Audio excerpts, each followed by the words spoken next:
Neighborhood Comics in Savannah has been around for a little more than a year. Large chunk of that spent during a pandemic. And while it certainly could have meant an end to their business, our Sam Bauman found out how they used it as an opportunity to get creative and even expand their reach in this week's Taking Care of Business.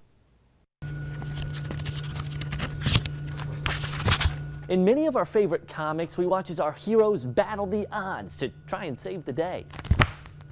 Well, maybe it's these stories themselves that inspired Neighborhood Comics to beat the odds and save their world.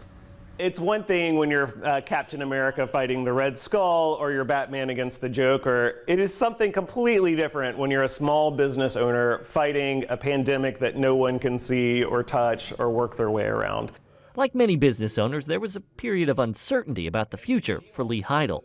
When the pandemic first started, we were very concerned about how we were going to keep the lights on. Especially because of what it is his business sells. Comic books are not a basic necessity or utility. But like any good hero, he wasn't going to give up. For us, it has been about being creative, staying on our toes, trying to meet people where they are, and find new ways of being a local comic shop. For a time, they offered curbside pickup, local delivery, and even started live online sales events.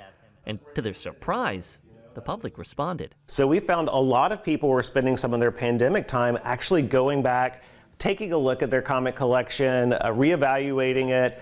Tapping into comic book lovers of old and finding a future generation of fans. But even as business begins to return to normal, tourists are back, students are back. It seems Heidel will be adding some of his pandemic practices to his business going forward, helping them expand to become more than just your friendly neighborhood comic store. So the idea is always that our neighborhood comes first, but we tell everyone that at Neighborhood Comics, we can be your neighborhood comic store wherever your neighborhood is. In Savannah, Sam Bauman, WTOC News. And we've been seeing a lot of clouds across the region today, actually getting a few